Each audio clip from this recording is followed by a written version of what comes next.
मेरठ महापौर सीट पर कांग्रेस भी पूरी ताकत झोंक रही है। जगह जगह जो जनसंपर्क है वो किए जा रहे हैं, जो डोर टू डोर कैंपेन है वो भी कांग्रेस की तरफ से की जा रही है। और ये देखिए जो कांग्रेस के प्रत्याशी हैं नसीम कुरैशी साहब हैं, पूरी ताकत झोंक रहे हैं, अपने कार्यकर्ताओं के साथ निकल पड़े हैं।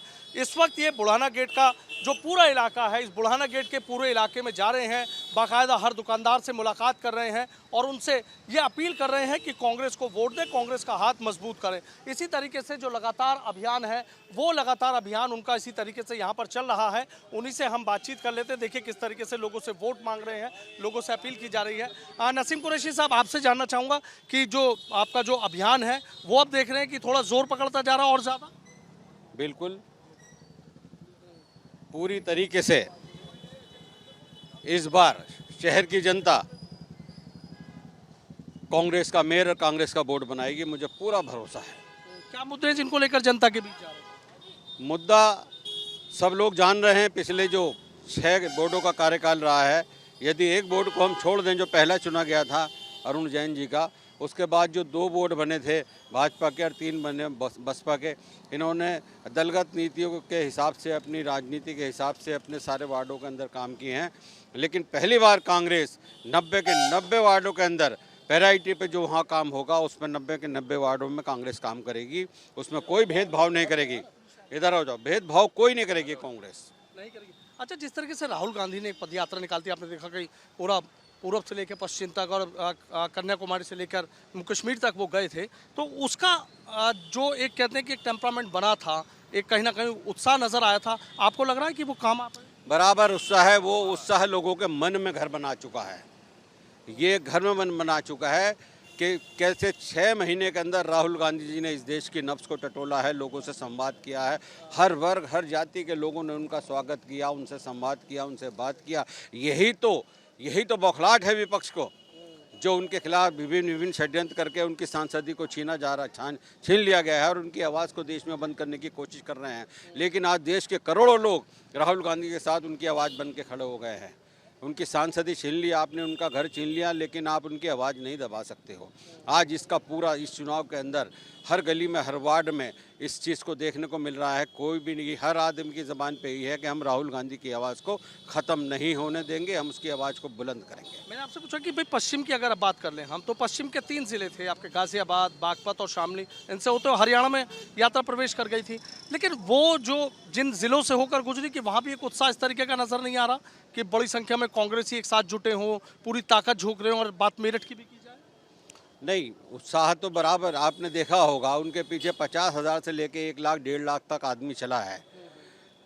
ऐसा नहीं है कि उत्साह कहीं उनका कम या पहले दिन से, जब से उन्होंने शुरुआत की यात्रा की और अंतिम दिन तक जन सैलाब सड़कों पे था। यही तो नींद उड़ गई है भारत सरकार की और प्रदेश की सरकार की कि किस तरह से जन समर्थन राहुल गांधी जी को मिल रहा है, हर वर्ग का मिल रहा है। इसी से उनकी बौखलाहट हुई। राहुल गांधी जी ने क्या बुरी बात कही थी, जॉइंट पार्लियामेंट कमेटी की बात की थी, 20,000 करोड़ का हिसाब मांगा था, आपने तुरंत षड्यंत्र के तहत उनकी सांसदी को ख़त्म करा दिया, उनके घर को बेघर करा दिया।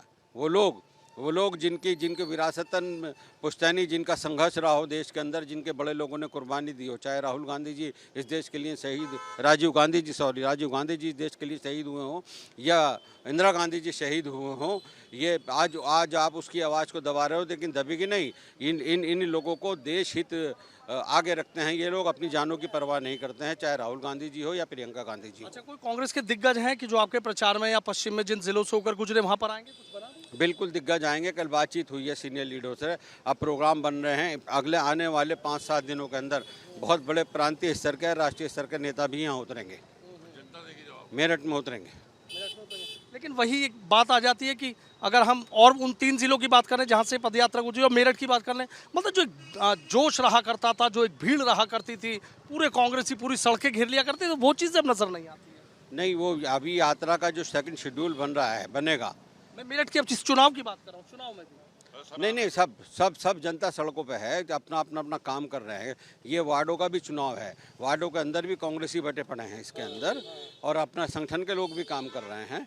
लेकिन इसमें कोई जन सैलाब के साथ यो यात्राएं जो की जाती हैं, जो पद यात्राएं होंगी या स्कूटर मोटरसाइकिल रैली होगी, उसका भी एजेंडा बन रहा है। वो भी सड़कों पे आपको दिखाई देंगी। कांग्रेस के लोग पद यात्रा भी करेंगे और कांग्रेस के लोग मोटरसाइकिल स्कूटर रैली भी निकालेंगे। उसका आज 1 तारीख हो गई है, अब 5 से 9 तारीख तक का प्रचार है। उसका शेड्यूल भी मिलेगा और आपके कैमरे के सामने ही सर ही सर होंगे कांग्रेस के लोग। राहुल गांधी की जो पदयात्रा पश्चिम से गई थी उसका असर दिखेगा बड़ा चुनाव में? 100% पूरे देश में असर है उसका।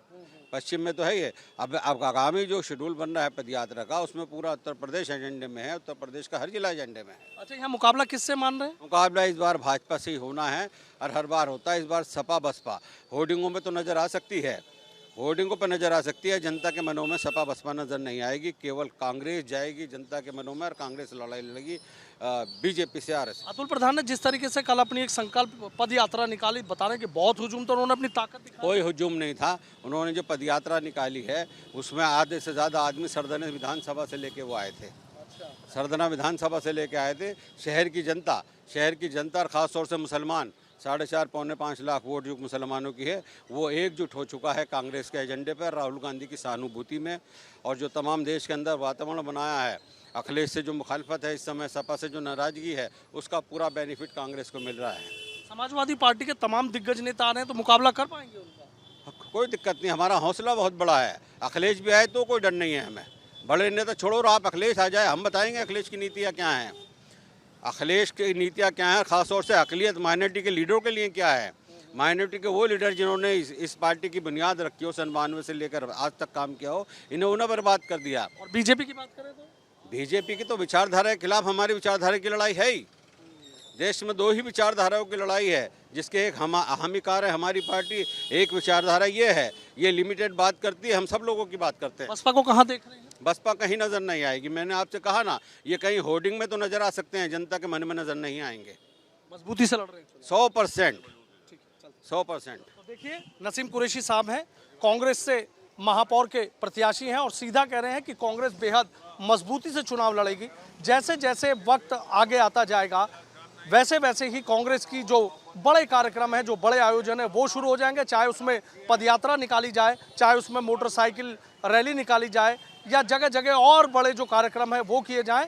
लेकिन कहीं ना कहीं मेरठ का जो महापौर सीट का चुनाव है वो बेहद दिलचस्प होने जा रहा है और कांग्रेस भी पूरी मजबूती से इस उम्मीद में निकली है कि जनता का हाथ और जनता का साथ उन्हें मिल जाए तो फिर महापौर की सीट पर जीत आसान हो जाएगी। लेकिन जनता कितना साथ देगी ये आने वाला वक्त तय करेगा। मेरठ महापौर सीट जीतने के लिए बीजेपी एड़ी चोटी का जोर लगा रही है और पूरी कोशिश कर रही है कि कमल यहाँ पर बेहद मजबूती से खिला जाए। तमाम विधायक, तमाम मंत्री, तमाम संतरी पूरी कोशिश कर रहे हैं, जगह जगह जनसंपर्क कर रहे हैं। हमारे साथ हैं विधायक अमित अग्रवाल जी। विधायक जी, आपसे जानना चाहूँगा कि किस तरीके से चल रही है तमाम चीज़ें और कितना आप चुनाव मान रहे हैं कि वे बीजेपी के पक्ष में मजबूत होता जा रहा है? बिल्कुल निश्चित रूप से बीजेपी के पक्ष में मजबूत है। चुनाव होता नहीं जा रहा, चुनाव मजबूत है। क्योंकि जितनी भी पार्टी चुनाव लड़ रही हैं उनका वार्डों में अस्तित्व ही नहीं है। लोगों को कैंडिडेट नहीं मिले। सपा बसपा कांग्रेस को वार्डों में कैंडिडेट नहीं मिल रहे हैं। हम 3 वार्ड निर्विरोध जीत गए।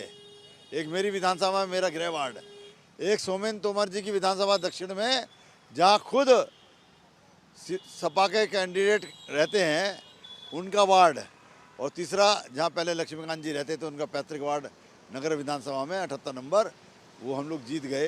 तो वहाँ उन्हें कैंडिडेट ही नहीं मिले हैं। तो जहाँ कैंडिडेट नहीं है वो लोग वहाँ कैसे खड़े होंगे, कैसे उनके बस्ते और बूथ लगेंगे। हम सब जगह हैं। हम लोग मुस्लिम वार्डों में भी चुनाव लड़ रहे हैं और हम हिंदू वार्डों में भी चुनाव लड़ रहे हैं। चुनाव पूरा मजबूती से कार्यकर्ता जमीनी स्तर पर चुनाव लड़ रहा है। कांग्रेस को कहाँ देख रहे हैं इस चुनाव में? जैसे राहुल गांधी ने पदयात्रा निकाली थी और कितनी भीड़ उमड़ी थी कि भाई गाजियाबाद, बागपत, शामली होते हुए हरियाणा चली गई थी, लेकिन उसका असर नजर आ रहा है नहीं? आपने लोगों की अंतिम यात्राएं भी तो देखी होंगी, उसमें भी तो भीड़ होती है। वो कांग्रेस अपनी अंतिम यात्राएं निकाल रही है। वो देखना चाहती है कि हमारे अंतिम यात्रा में कितने लोग रहेंगे, तो वो उसकी गणना कर रही है। अच्छा, कहीं चुनाव में नहीं नजर आएगी? चुनाव में है ही नहीं, कहाँ है ना कांग्रेस का। जो हमारे वार्ड में कांग्रेस के लोगों के साथ सिर्फ फुटबॉल होती थी, आज वहाँ कैंडिडेट नहीं है, कार्यकर्ता नहीं है कांग्रेस का, नेता भी नहीं है। ना नेता है, ना कांग्रेस का अभिनेता है, ना कांग्रेस का कोई है। केवल कभी दीदी आ जाती है, कभी भैया आ जाता है। कल प्रियंका जी टीवी पे चिल्ला रही थी मोदी जी के खिलाफ। उनके पास कुछ है थोड़ी बोलने के लिए। उन्होंने देश के बारे में सोचना बंद कर दिया है। वो तो जो धन संपदा उन्होंने कमा ली है, बेईमानी से कमाई थी, जमानत में माँ बेटे छूटे हुए हैं वो किसी तरह से बची रहे, इसके लिए अपना फड़फड़ाते रहते हैं। अच्छा विधायक जी, अगर मेरठ की बात कर लें तो क्या समाजवादी पार्टी से मुकाबला या बीएसपी से आपका? हमारा मुकाबला किसी से नहीं है। आप देखो जो चुनाव परिणाम आएगा ना, तो मेरठ कैंट में कोई मुकाबला था क्या? लेकिन आप तो तब भी मानते थे चुनाव तो चुनाव ही है, सामने कोई ना कोई तो उम्मीदवार है ही। तो साइकिल मजबूत नहीं है जरा से भी क्या? साइकिल मजबूत नहीं है, साइकिल में तो हवा भी नहीं है, मजबूती की तो बात अलग है। साइकिल ऐसी है कि वो चल ही नहीं रही है यहाँ पर। उन्होंने, उनका मेयर था ना, बसपा का से सपा में आ गया था ना मेयर, उस मेयर ने क्या छोड़ा मेरठ में? आप जितना देख रहे हैं हमारे सब पार्षदों को काम नहीं करने दिया, हम लोग काम करते थे वो काम नहीं करने दिया, मेयर के नाते टांग अड़ाते रहे। सड़कों में जो गड्ढे हैं वो उन्हीं की वजह से दिखाई देते हैं। हम लोग पूरे प्रयास में लगे हैं, योजनाएं बन गई हैं, पैसा आवंटित करा रहे हैं, सब सड़कें बनेंगी, सब सड़कें बढ़िया तरीके से होंगी। सपा का कोई रुचि नहीं है नगर विकास के अंदर, ये असल में सेवा का काम है, नगर विकास में काम करना, सभासद बनना, इसमें नाली खड़ंजा देखना है, लोगों के लिए स्ट्रीट लाइट देखनी है, पीने का पानी देखना है, इसमें कौन राजनीति कमाएगा कोई? इसलिए तो सेवा का भाव जिसमें होगा वो करेगा। और इनमें सेवा का भाव होता तो अतीक जैसे लोगों को यहाँ दुर्दिन न देखने पड़ते, उन्हें इस दुनिया से जाना ना पड़ता अगर वो सेवा भाव होता तो। ठीक है, बहुत बहुत शुक्रिया। तो देखिए विधायक अमित अग्रवाल है, सीधा कह रहे हैं कि बीजेपी का किसी से कोई मुकाबला नहीं है और बीजेपी सबसे आगे है और यहाँ पर कमल खिलेगा। वीडियो जर्नलिस्ट सतेंद्र सिंह के साथ सनुज शर्मा, एबीपी गंगा, मेरठ।